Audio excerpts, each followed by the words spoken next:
Dear old work platform, it's not you, it's us. Actually, it is you. Endless onboarding? Constant IT bottlenecks? We've had enough. We need a platform that just gets us. And to be honest, we've met someone new.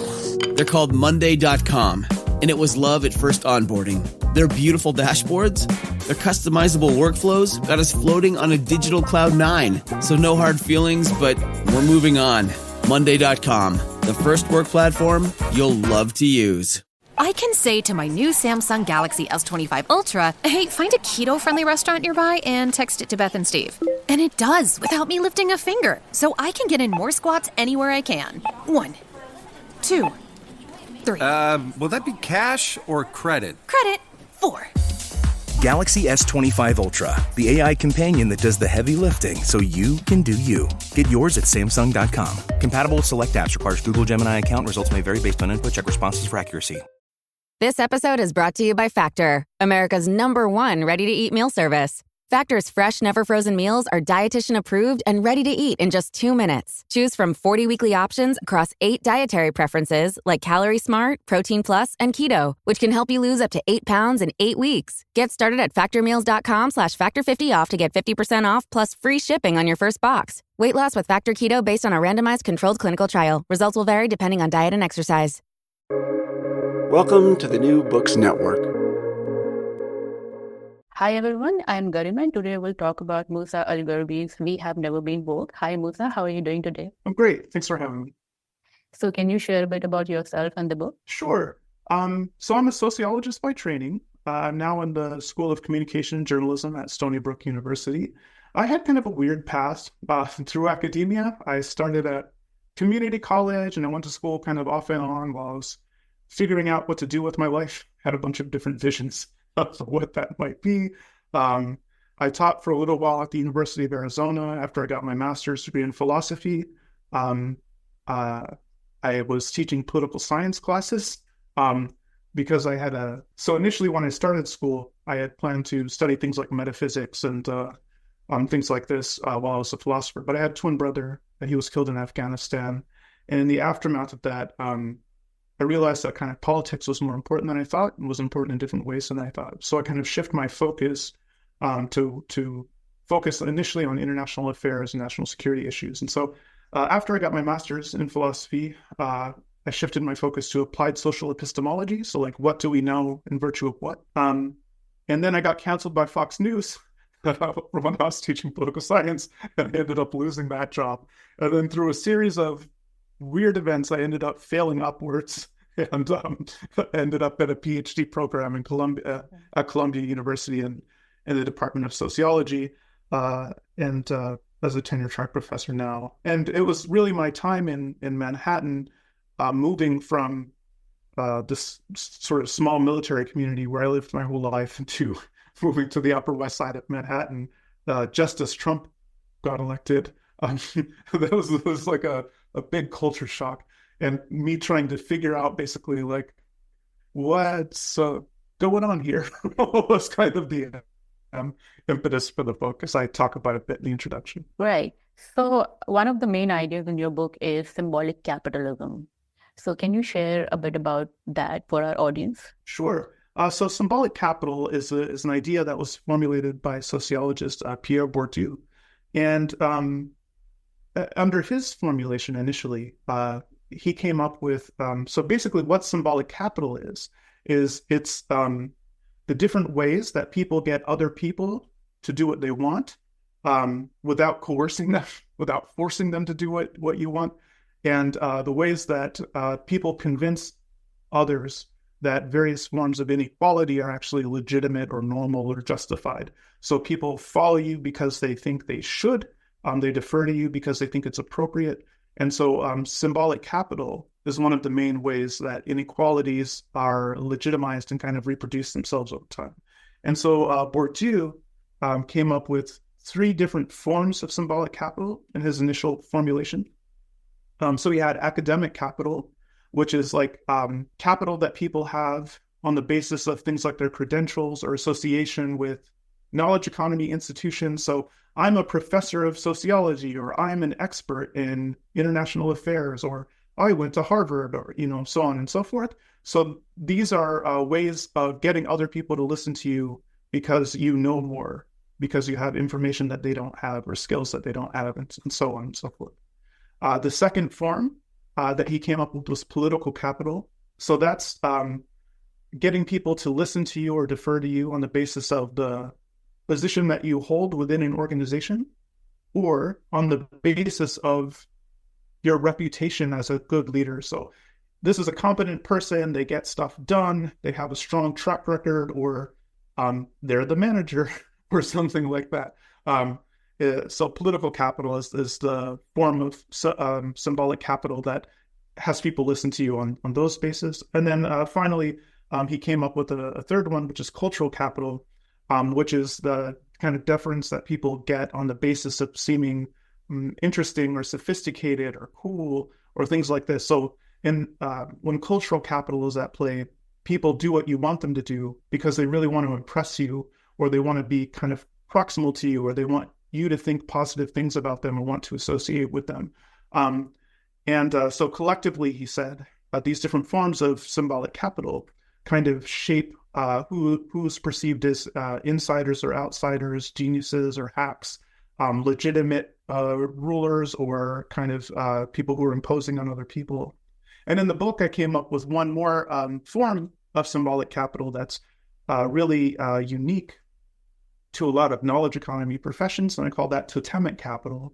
And that's a form of deference that people enjoy in knowledge economy spaces, oftentimes by claiming affiliation with historically marginalized or disadvantaged groups. So within things like, within spheres like journalism or academia, there's a perception that people who are non-white, non-heterosexual, non-male, and so on and so forth, are more moral than cisgender heterosexual white males, able-bodied, neurotypical white males, and so on, that they're more moral than people who belong to historically dominant groups, that they have kind of privileged access to truth under some circumstances. Like there's a perception that non-whites have a deeper, truer understanding of inequality or race than white people do, or that women or non-binary people have a deeper, truer they talk more honestly about things like gender than men do. And so these perceptions are actually important and consequential in a lot of fields like journalism or academia, where things like prestige or social deference or certain opportunities or and things like this are kind of accorded on the basis of people's judgments about your knowledge or your morality or your truth and things like this. And so that's the idea of symbolic capital. And the main actors in We Have Never Been Woke, the main constellation of people the book focuses on, are people I call symbolic capitalists. And so those are people who work in professions where people are manipulating data and symbols and ideas, people who are like consultants or academics or journalists or scientists and researchers, analysts, people who work in science and technology, so on and so forth. Basically, people whose jobs don't involve providing physical goods and services to people. And I call them symbolic capitalists because people who work in these kind of non-material jobs, basically the way we butter our bread, the way we make a living, is by getting other people to basically trust us and defer to our expertise and believe the things we say, or convince other people to act certain ways or not act certain ways, and so on and so forth. So so that's the core actors of the book are people I call symbolic capitalists. They've also been called the professional managerial class, the creative class, and by a number of other names by other authors. Right. So I was thinking, does symbolic capitalism become particularly excessive in a more materialistic society such as the US? Because then the symbolism doesn't have that kind of sanctity or structure that it would have in a more religious or a culturally oriented society. Yeah, I mean, that's a really insightful question. So there are, for instance, one of the classic sociologists, Emil Durkheim, argued that there is this important difference between kind of capitalist countries, kind of Western-style capitalist materialist kinds of countries, versus countries that have more traditional forms of social solidarity and connection. And it turned in part on this very dimension. And Karl Marx also offered a similar thought about how global capitalism kind of hollows out a lot of the meaning behind symbols. And Jean Baudrillard extended this thought that in a lot of kind of modern capitalist countries, symbols are highly mutable. People feel a lot more freedom to just kind of change their affiliation from this to that, and kind of combine different kinds of symbolic identities in these really idiosyncratic ways. And in fact, that's one of the things that can be opportunity enhancing in a lot of knowledge economy fields, is if you're able to like find really unusual combinations of different symbolic identity groups. Like I'm a queer, disabled, neurodivergent Muslim or something like that. Like people love kind of combining these like unusual combinations of different identity things. One last thing I'll note is that there's a political scientist, Engelhardt, whose work also shows that another big difference is that as countries get richer, basically, as people have to worry less about kind of securing their basic needs, things like food, water, electricity, just kind of getting their basic needs covered, they start obsessing more and more over kind of symbolic struggles and symbolic differences and all of this kind of stuff. So richer countries also tend to have like a lot more kind of overheated culture war stuff, Engelhardt argued. And he has a lot of data that suggests that. So I think, all to say, I think that's a really insightful question. I think there's a lot there. Right. So, the reason that I thought about that is, today we see a lot of companies, putting on the LGBT colors. And like you mentioned in your book, with Ford Foundation, Henry Ford himself had to resign from his own foundation as the foundation veered towards ideals of social justice. So I was wondering if you could talk about that in that context as well. Yeah, absolutely.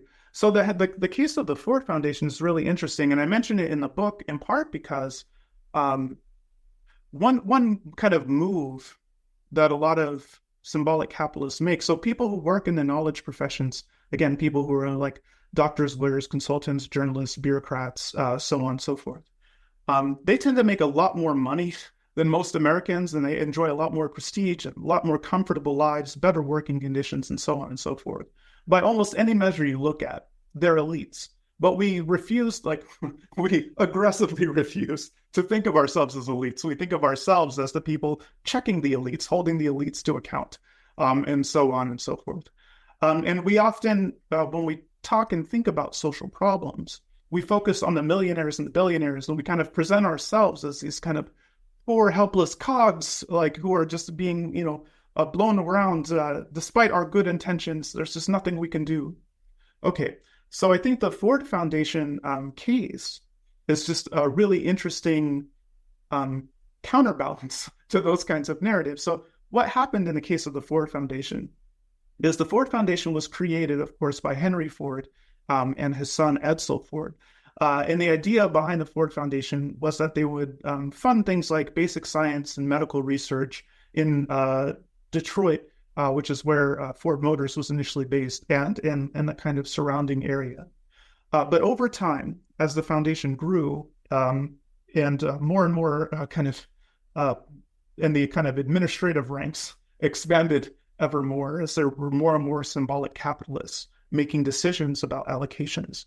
During the 1960s and early 70s, a lot of symbolic capitalists, not just in the Ford Foundation, but in America as a whole, became a lot more concerned with social justice, with racial justice, gender inequality, sexual liberation, and so on and so forth.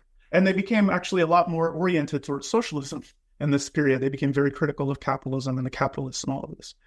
And so the Ford Foundation started issuing a lot of grants. Almost all of their grants stopped being about medical research and stuff like this, but instead they became one of the primary benefactors of research around race, gender, sexuality, and a lot of the spokespeople for the foundation and a lot of the people they funded were also very critical of capitalism and things like this.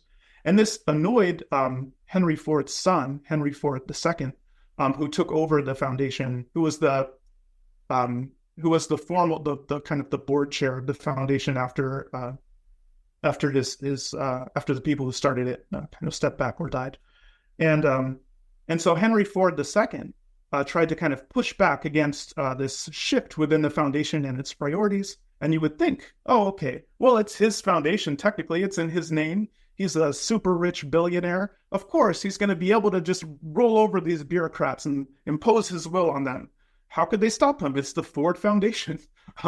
But in truth, that's not the way it played out. Actually, Ford was unable to actually change the priorities of the foundation against his wishes. They basically ignored him, and he couldn't actually force them in the way that he wanted to. So ultimately, he just resigned. He resigned from his own foundation because he couldn't force the symbolic capitalists to do what he wanted them to. And as he stepped back, he even said to the media he had wished he had just shut down and dismantled the foundation while he had the chance. And he went on this long rant about how, well, and it's true that the foundation itself is a creature of capitalism. It's a foundation that's funded by this multinational auto corporation. That's how the Ford Foundation has any money. That's how any of these bureaucrats have a job, is because of this corporation that's funding them, or that created the endowment that funds them. And so he said, yeah, it's a creature of capitalism, but you'd be hard pressed to realize that from anything that they put out, from any of the people that they fund, and so on and so forth. And so this kind of enraged him, but he was powerless.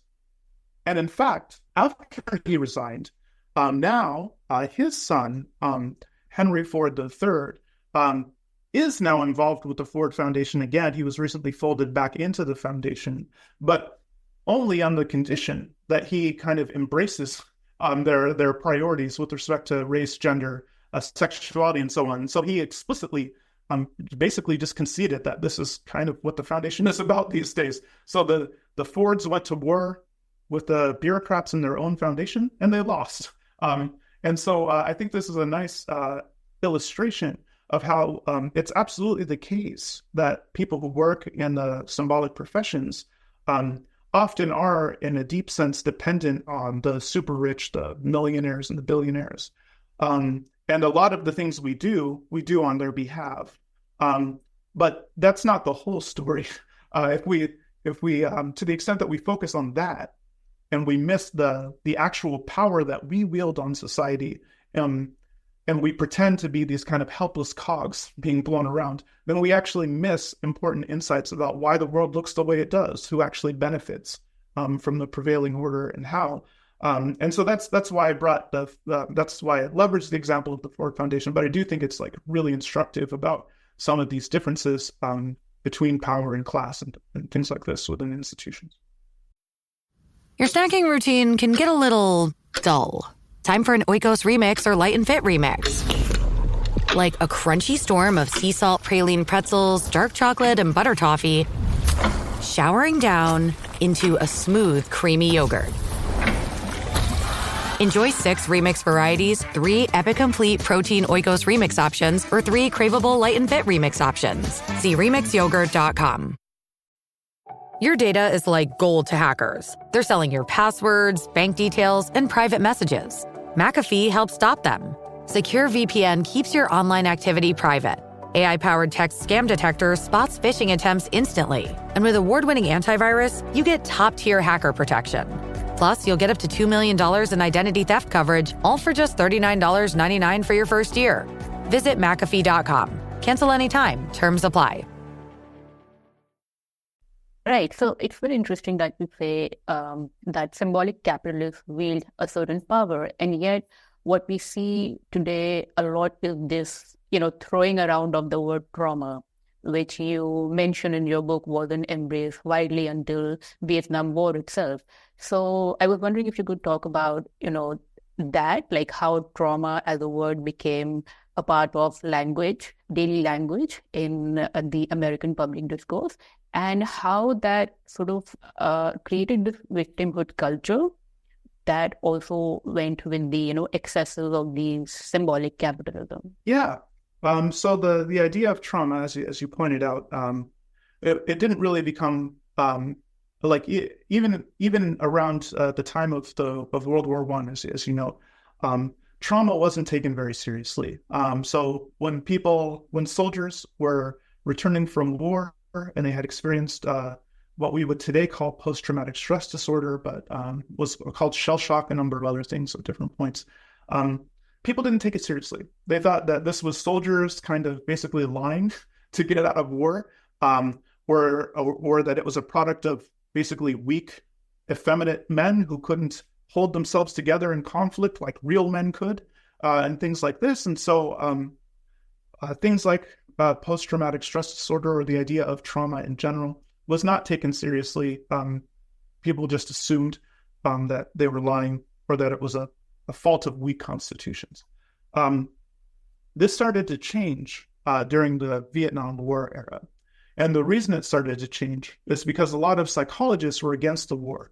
And they started to ground their opposition in the war, their opposition to the Vietnam War, in the idea that the reason why we should get out of Vietnam, the reason we should stop fighting, is because the war is traumatizing America's young men en masse. So they started embracing this concept that up until that time, most psychologists didn't take particularly seriously, but it became a useful concept for psychologists to kind of ground their opposition to the war in their domain of expertise. And so the idea, and so post-traumatic stress disorder was officially added to the DSM, which is the main manual for diagnosing that kind of codifies what are mental disorders and what are not. And so post-traumatic stress disorder was added to the DSM at the end of the Vietnam War. And the idea of the kind of image of the traumatic, the kind of traumatized soldier became a very prominent symbol in that, in that period. Before the Vietnam War, but like basically starting after World War I, going into World War II, there was a movement among veterans and families of veterans and other kinds of rights, kind of allies of them, to try to take trauma more seriously, to try to put in a deep sense, to kind of put people's feelings or kind of personal perceptions of having undergone something deeply disturbing and deeply troubling, to kind of put those beyond reproach, to make it like seem inappropriate or taboo, to challenge or question those things, to instead take them seriously. But again, that those efforts really didn't break through until the Vietnam War, because at a period where it became useful for psychologists to do this. After the Vietnam War, after the idea of post-traumatic stress disorder was added to the DSM, gradually the range of cases that kind of fell under post-traumatic stress disorder, the range of things that were kind of classified as trauma, began to expand. This is a phenomenon that's called the concept creep. It happens with a lot of different concepts, but it happened with the idea of trauma. So trauma increasingly stopped being talked about exclusively as a domain of soldiers who experienced combat, and increasingly became associated also with people who survived horrific kinds of crime, especially things like sexual assault, or people who were survivors of terrorist attacks, or people who were survivors of natural disasters, and so on and so forth. So the range of people who were purported to have experienced trauma kind of grew dramatically. 9/11 and the war on terror, and the growing number of veterans who kind of experienced war and came back affected by it, our tendency in that period to really honor the losses and sacrifices and to kind of valorize and heroize the people who were killed in 9/11 in the war on terror really helped move the meter, including first responders, not just, really helped move the meter, like expand significantly the trauma construct after Vietnam. And then the other big change that happened was there were some shifts in the cognitive and behavioral sciences and other adjacent fields that suggested, and this is now more challenged in the empirical literature, just as a note, but there were some developments in the cognitive and behavioral sciences that argued that undergoing traumatic events can like literally change people's brain in kind of durable ways. And so how a lot of people mobilized that research was to argue that trauma literally changed the kind of person you were. Undergoing traumatic events changed you fundamentally forever. Trauma wasn't just a thing that you experienced and hopefully overcame, but it instead became a type of identity, a type of person. A trauma survivor became kind of naturalized as a type of person and a basis for identity claims. And over time, these changing evolutions of trauma and going from thinking of victims of war and crime and natural disasters and things like this, instead of thinking of victims as people who should be pitied, or instead of thinking of instead of it being shameful to be victimized by other people, or to experience this kind of weakness or struggles or things like this. Increasingly, it became not only not shameful, but actually a source of honor or pride to be a survivor, to be someone who confronted or experienced different kinds of trauma and kind of made it through to the other side. And so this kind of shifted the moral culture, especially among symbolic capitalist knowledge economy professionals, were the kind of first people to adapt this different form of moral culture and to really embrace it. In a lot of other places in the world, and even in America, in a lot of subcultures, it's still, the idea is, if you're confronted, if you're victimized, you should either confront the person who did something to you, like challenge them directly, kind of take it up with them, or else like not let them see you kind of broken, not give them the satisfaction of seeing you. But within a lot of knowledge economy spaces, among highly educated people, urban dwelling people, and so on and so forth, the idea is increasingly popular that instead what you should do if you're victimized by people is try to fold a bunch of third parties into the dispute, to try to tie things that happen to you personally into these kind of bigger cosmic struggles. So if someone says something, some kind of awkward racially inflected comment, that's not just, Susan having an off day. It's instead a reflection of these kinds of deeper cultural forces and America's long history of segregation and Jim Crow, or it's tied to contemporary tragedies like the murder of George Floyd. And so it's basically connected to this kind of broader social cultural thing that other people have a perceived stake in, for the goal of folding other parties into the dispute instead of dealing with it person to person directly. And so these are some of the changes that have kind of arisen and became more and more pronounced, especially within knowledge economy spaces, but not exclusively there, but especially there, as the idea of trauma became more popular and kind of more broadly accepted. Right. So one of the things that you also mentioned in the book is that a lot of people who are actually marginalized, they're working in basic services, basic professions like gardeners or cleaners or, wait staff at a restaurant, that sort of thing. And they never talk about their life in these terms, like they're traumatized or they're marginalized. They're just going on about their lives. They're just trying to, have enough money to provide for their family and just live a normal life.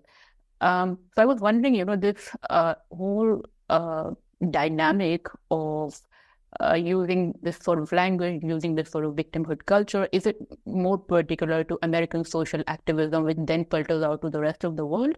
Or is that a feature of activism itself, of intellectual activism itself? Yeah, I think it's a feature of kind of highly educated urban people who are associated with the knowledge professions, especially. It is something that's definitely more prominent among rich people than non-rich people. In the United States, as you note, and in fact, for instance, there's a great essay, a scientific study that came out that was looking at. Did you know that those boring moments don't have to feel, well, boring? Like when you're stuck in traffic or a boring lecture, just pop a piece of Mentos gum to start freshening things up. Before you know it, you've turned your car into a karaoke stage, and the lecture hall into a dance hall. Refresh the everyday with Mentos gum. Available in a range of fresh flavors like spearmint, fresh mint, and strawberry. Mentos gum. Yes to fresh.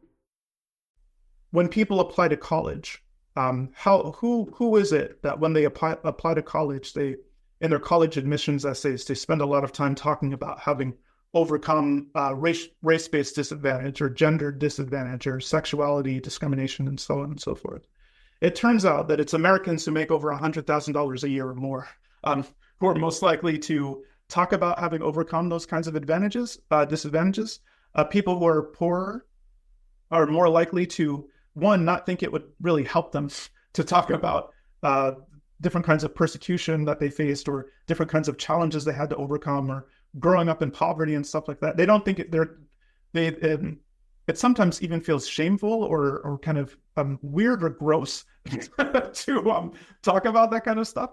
And then two, even when they are convinced, even if you convince them that it would actually help them when they apply to college to lean into that kind of background more, they're often just not as good at telling the kinds of stories that resonate with elite gatekeepers. So for instance, people who are from non-elite backgrounds who achieved significant social mobility, when they're telling the story of how that happened, they're more likely to chalk it up to other people who supported them along the way or lucky breaks and things like this. They don't tell the kind of heroic bootstrapping story that you're supposed to tell about how, as a result of your grit and determination and all of this kind of stuff, you kind of pulled yourself up from the, and so as a result of that, when people in institutions favor, allocate resources or opportunities or things like that on the basis of who can tell these kind of compelling, harrowing stories of overcoming disadvantage, ironically, that actually stacks the deck in the favor of elites rather than people who are genuinely marginalized and disadvantaged. And you see similar dynamics across a lot of different fields. As far as the question about international, one thing that is the case, so there's a psychologist, an anthropologist, Joseph Henrich, who wrote a book called The Weirdest People in the World. And WEIRD is an acronym for Western, highly educated, industrialized, rich, democratic. So it turns out that people who grow up in these societies have really unusual kind of cognitive profiles. And one of the ways in which they're really unusual is that they really focus on themselves. They're like really self-oriented and they think a lot about motives and dispositions and people's feelings and internal states. And they really want to differentiate themselves from other people. So in a lot of societies, people actually don't necessarily, people want to belong or they want to show that they're part of the group. They're not trying to say, oh, I'm so different from everyone else. I'm so unusual. I'm so special. I'm so whatever. Look at me. But that is something that weird people tend to do. And one thing that's interesting is that the symbolic professions, not just in the United States, but actually in a lot of international contexts as well. I showed this in an article I published on my Substack recently. So the symbolic professions in the US and worldwide tend to select for people who are kind of more characteristically weird. There's this phenomenon called institutional isomorphism, which is that a lot of other institutions around the world copy the kinds of norms and policies that prevail in kind of really prestigious existing institutions. So if you're, so basically like in the higher ed space, everybody copies Harvard. Everyone wants to be like Harvard. So if Harvard has some kind of policy or preference or whatever, a lot of other schools around the world who are trying to be like Harvard will just copy what Harvard is doing. And so if Harvard has these kinds of DEIs, kind of this kind of social justice oriented framing and how it makes some of its hiring decisions, or if they select people or try to encourage people to talk about themselves as agents of change and so on and so forth, then a lot of other institutions worldwide will copy that, even if that's not kind of the norm in that. And so as a result of things like institutional isomorphism and selection criteria, that the fact that a lot of these symbolic professions just kind of pull more characteristically weird people anyway, then you end up seeing a lot of these trends in the United States among symbolic economy professionals also replicate in a lot of international contexts, and including some of the social movements. So for instance, you saw March for Science movements in a lot of other knowledge economy hubs worldwide, in South Korea, in Hong Kong, in New Delhi, a lot of other places. And then you see even Black Lives Matter protests. They have them in Tokyo and in other places like this, where they don't even have a large number of African Americans per se. But so you see a lot of these kinds of not just policies and structures, but also social movements that get picked up and copied worldwide. And it's not just one way. It also goes like, so for instance, in the United States, after the Charlie Hebdo massacre in France, there were like Je suis Charlie kind of protests in the United States as well, demonstrations of solidarity. And so it's not just everyone copying the United States also integrates some of these other movements. But you see a lot of circulation of these kinds of ideas and social movements and stuff among knowledge economy professionals worldwide. This has been very thought-provoking. Thank you so much for your time and your thoughts, Musa, and all the very best for the book. Thank you so much for having me. It's been a lot of fun.